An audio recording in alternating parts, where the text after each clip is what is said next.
Hi everyone, my name is Dave, and welcome to Extra Credit, a video series where we take an unscripted look at topics related to local history and exploring that history.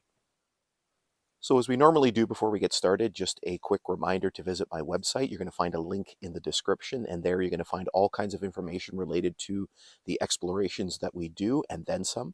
Also a reminder that you can follow me on social media. So you're going to find me on Facebook, you're going to find me on Twitter, and you're going to find me on Instagram. So make sure you visit those pages and give it a like.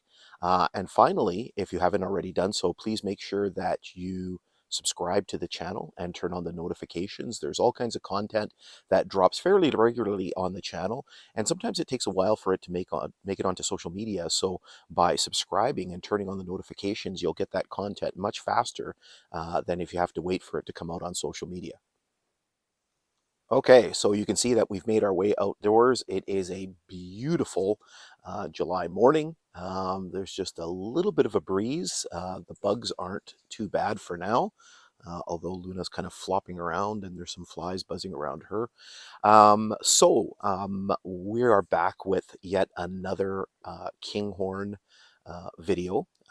Obviously, this is sort of an accompaniment to the hikes and the explorations that we do on the former rail line. We seems like we've been doing a few more of these as of late, and basically what it boils down to is that now that I've explored the entire line, all 195 miles of it, for the most part, from Long Lac all the way to Thunder Bay. Now what I'm doing is going back and revisiting areas, and oftentimes I'm not sort of covering the entire length of a particular section. I'm going to visit something specifically. And so while we're doing that, I'm using that as an opportunity. Dog's running around chasing flies, using that as an opportunity to basically film these segments. So if you remember in our last episode, what we did was we traveled from Wild Goose Beach Road to Kemel Station. And so we saw a section of grade there just to the west of Geraldton. And again, the reason why that happened is because I was going to Kemel Station to try to uncover the remains of the water tank there. And so that was a great opportunity to film a video. So this next episode, we are doing something very similar, just in a very different location, much further west, just to the east of here. And so, about a month ago or so, we had gone to Nipigon, or actually Red Rock, I'm sorry, and we had traveled north from Red Rock along the railway grade. And what I was doing was taking a look at the site of a tragic accident that happened right at the beginning part of the construction of the railway line back in 1911. Now, I had previously done the exploration in that area back in 2021. This information just recently sort of came to light. So I discovered that information probably about a year or so after I had done the hike. And so instead of redoing the whole section, what I did was I just wanted to go back and sort of focus on that one specific area. So I figured while I was there, that we could basically do an episode of Extra Credit. So basically where the railway video was going to be filmed was probably about halfway. So essentially we went from Red Rock, right where the it's not a yard, it's basically a storage area, was right where the interlock was between the CN line and the CP line. We basically rode all the way to the north, just to the south of Nipigon, to Stillwater Creek, and that's where we began our this segment of video. We basically rode south. It's really a neat area, and you're going to hear me talk a little bit about it in the video, because of the fact that the two railway lines, the Canadian National Line and the Canadian Pacific Line, or I guess the Canadian Pacific Kansas City line now, basically paralleled each other. And that was a direct result of the challenges that they had when they were constructing the rail lines. Basically, Canadian Northern, who built which would become the Canadian National Line, really had no other options in terms of where they could build their line. because of geographical reasons, right? It's basically, it's a very hilly type of area. There's a lot of rock, and just you know, for the sake of construction, it was a lot easier for them to, sorry, now I'm starting to get the bugs. It was a lot easier for them basically to follow the lake shore, or the shore of the river, and basically parallel the Canadian Pacific line. So there was a lot of challenges that brought about with regard to construction, and it was the direct reason why that accident that we're going to be talking about um, basically occurred. And so you're going to hear me sort of describe a little bit about that in the video. In the video, I'm going to put up a link to you can actually go and check out the video that we made with regard to the accident that happened back in 1911. So without any further ado, let's get into the video. All right, so we're ready to begin our adventure. We're right beside, or on, I guess, the southern side or western side of the Stillwater Creek Bridge, which the concrete part for it was built in 1921. So let's get rolling here. We're probably really backlit on the second camera. Luna's excited.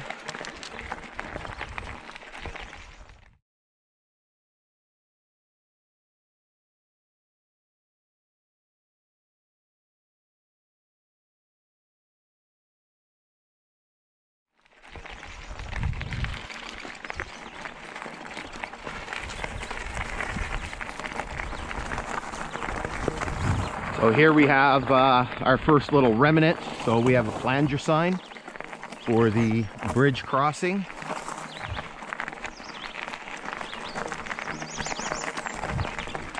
So as I mentioned in the introduction, we are going to be running parallel to the Canadian Pacific line, which is right here. We're going to be coming alongside of it momentarily.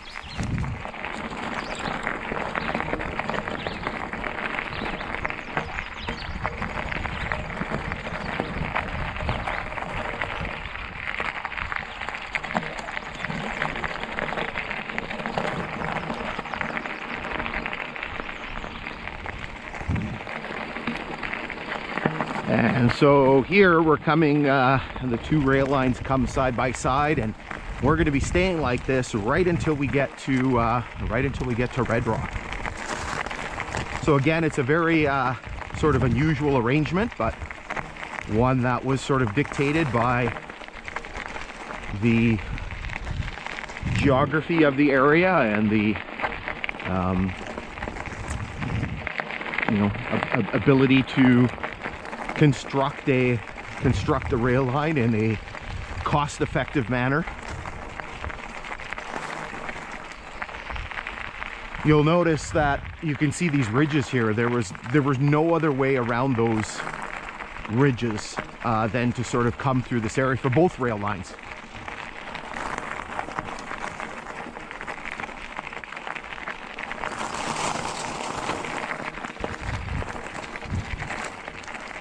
The bugs are horrendous today.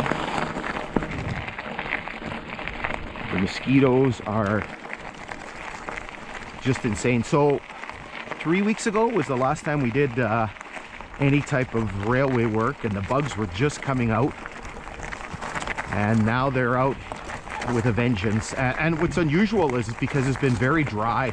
I know we had kind of a bit of a wet early part of the spring, but May and June have been particularly dry. We haven't had a whole ton of precipitation, very little actually.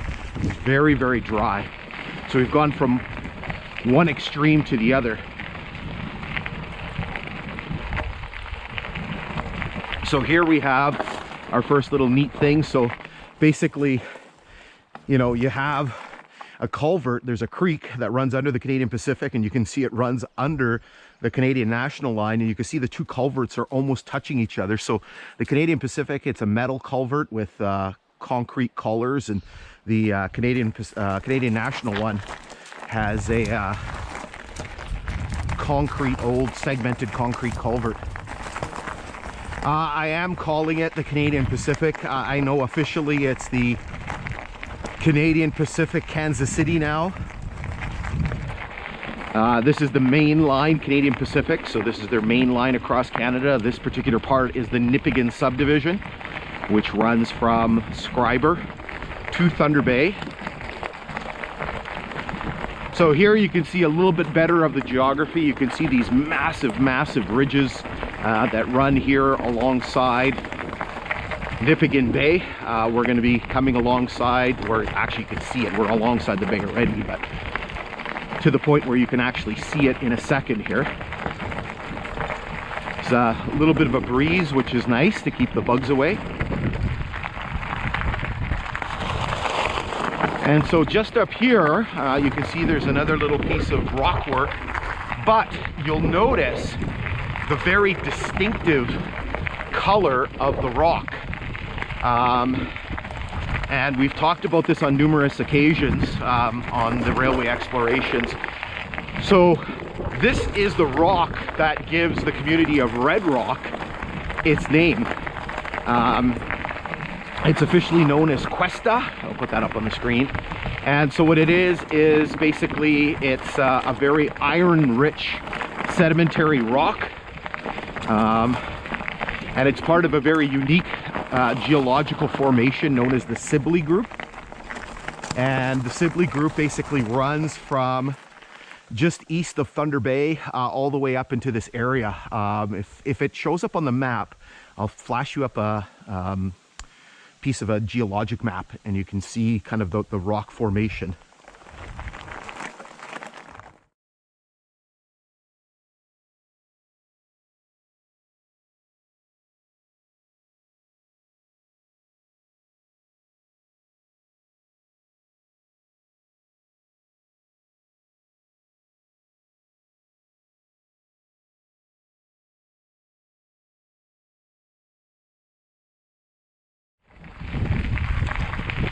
So up here is the sort of big cliff area.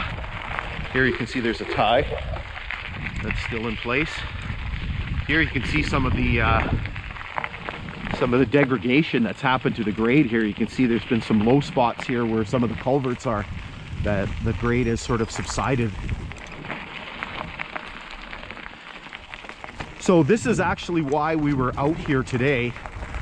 We were filming in this particular area where these cliffs are, and you're going to see them a little bit better as we turn the corner. You can see the ballast. It's very large size crushed rock, and it's thick.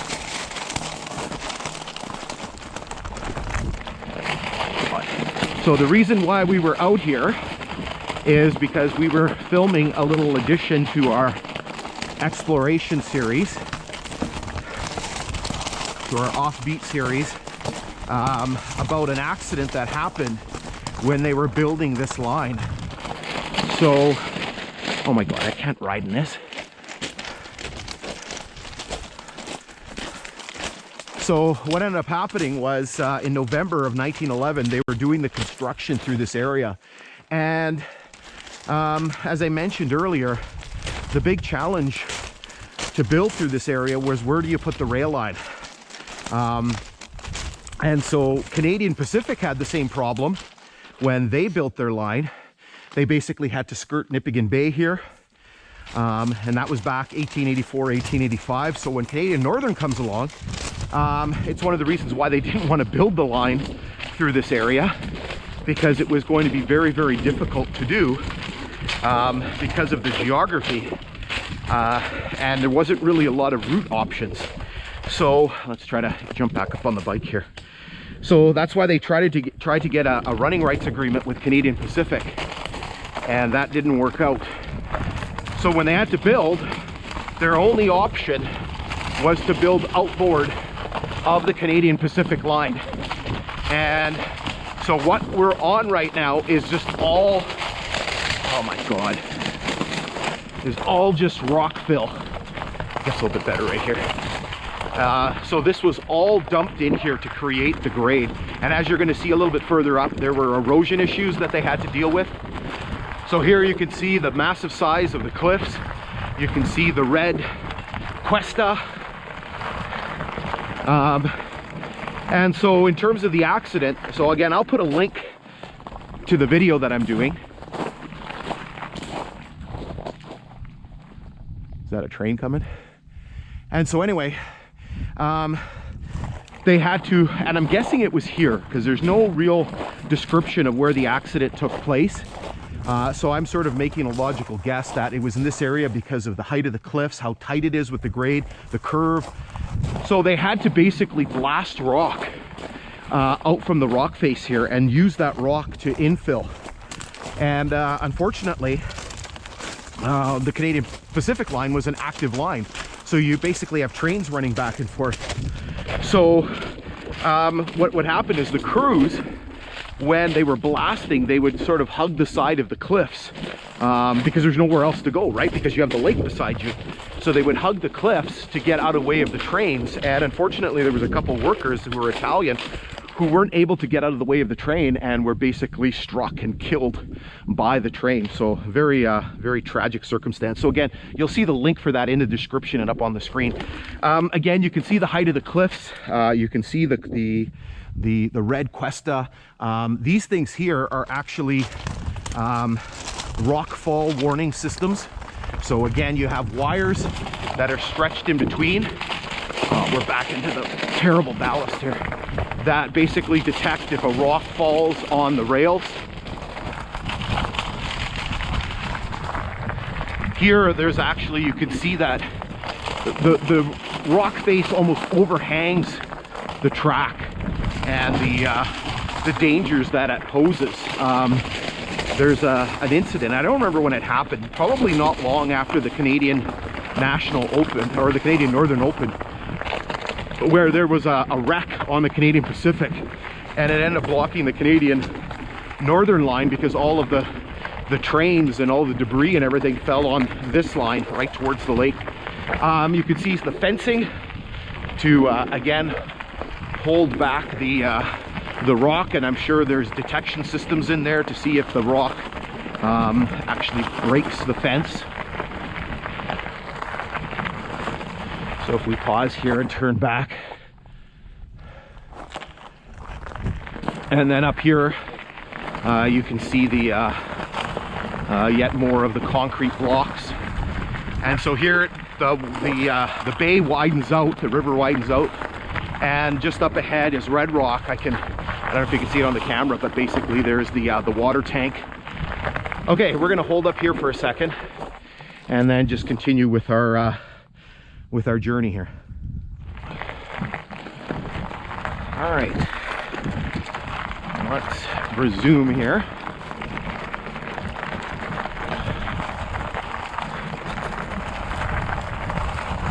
So the next big thing that you're going to see is you'll see some of the erosion prevention methods. Actually, have some right here that were undertaken to help shore up this line. So you'll notice that there's been a whole pile of concrete ties that have been dumped in here, and you're going to see these all the way for the next little bit. So I'll tell you the story of this. So there's a bunch of sections of this. This is probably the biggest one here. And then there's a couple sections along Orient Bay. So just at the bottom end of Pidgetawabik Bay, right near Orient Bay Station, there's a bunch. And then there's a bunch by milepost 93, south of Cove Inlet, where there's some that's dumped in here. So again, here you can see more examples of that. So the story with those is that those concrete ties were defective, and I don't know the exact story. You know, a bunch of CN guys told me that the reason why they dumped those. Oh, there's some sort of duck or bird. There's one right there. So I'll watch where I'm driving here. So either CN realized that they were defective when they first got them, or they found out that they were defective once they had been put into place. But in any case, CN now has thousands of these defective ties, and So the question is, I guess, what to do with them. And so what ends up happening is CN decides to use them for stuff like this. So the proper technical term, so you can see, sorry, you can see Red Rock up in the distance, you can see the water tower. The proper technical term is riprap. So basically any type of material that you use for erosion control is known as riprap. So you can see more of it here. And so they just dumped these ties in here, and there's hundreds of them dumped in here, right? I guess it's just, you have all these concrete ties, it just makes a real expedited form of erosion control. So what we're entering here, and this is where we're going to end our exploration here, is we're basically entering what used to be, it wasn't a yard, it was known as a storage pocket for the paper mill here at Red Rock. And so I'll flash up a piece of map here, and so what you would see is just a series. So there's the Canadian Pacific Spur right beside us. So I will jump up there and show you this. Oh look, there's a piece of broken insulator, number 48. Don't know what kind that is. So this is the Canadian Pacific Spur. So again, this is when it was moved. Originally it wasn't here, so remember it was on the east side, west side of the highway. So you can see the ties are still here. And so it would have come off the Canadian Pacific line and run this way down to the interlock point. So again, you can see all these ties here running down that way. So anyway, so as I was saying, you had this so-called storage pocket, and so you had all of these lines here, all of these pieces of rail, right? Multiple pieces of rail here where they would have used to store the cars coming out of the paper mill, and then basically deciding which line they were going to be put on, whether it was the Canadian National or the Canadian Pacific. And then one of these lines was the spur, the Canadian National Spur that ran down to the mill. So I'll show you that piece of map.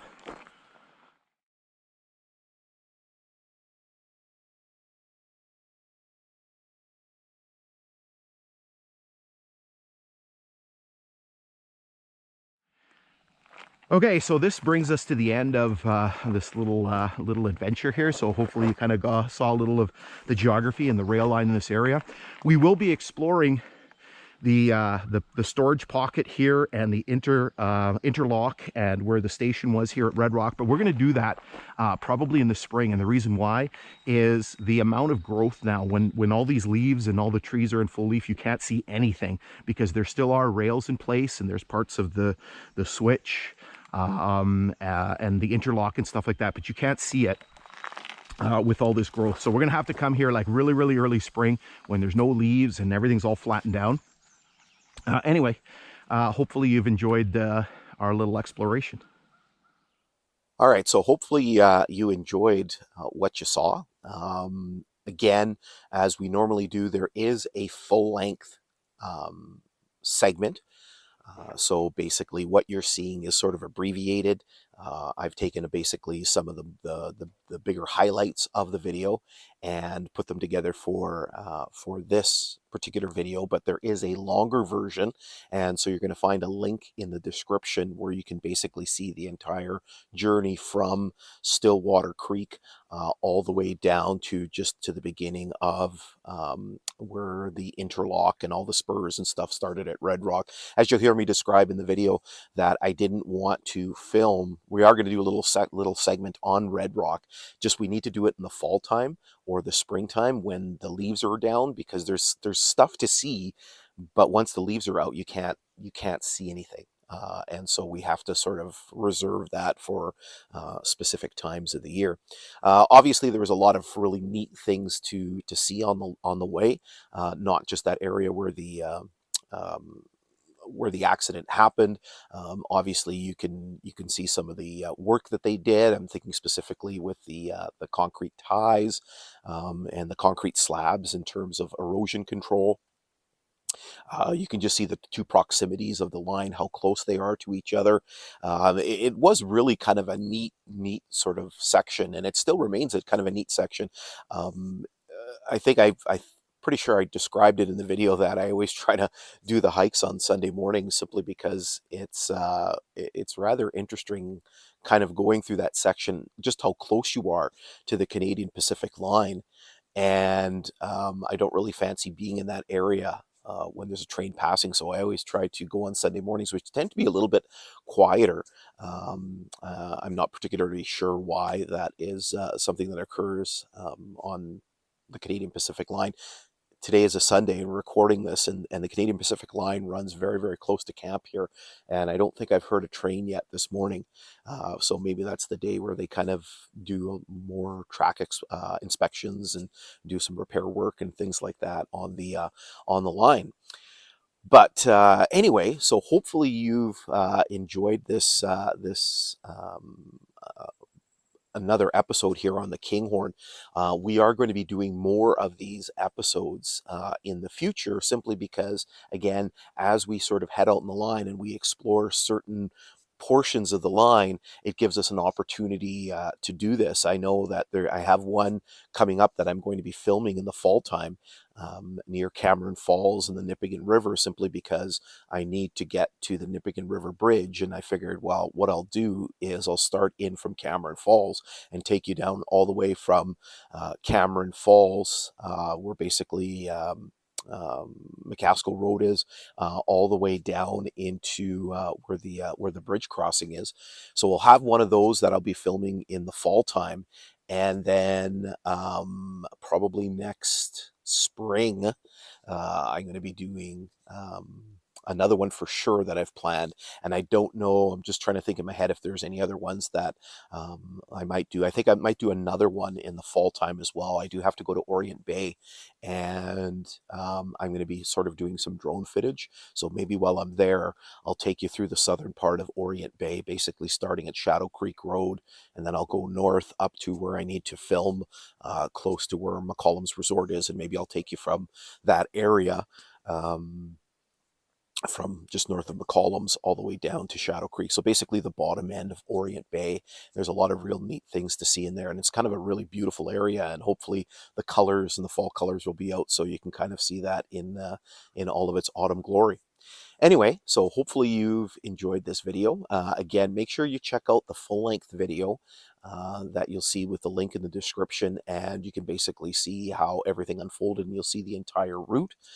If you have any suggestions in terms of places you would like me to visit or topics you'd like me to do for this video series, please drop them in the comments, and I'll see what I can do with that. But in any case, thanks for tuning in, and again, we'll be back just as soon as we can with yet more episodes. So in the meantime, stay safe and take care.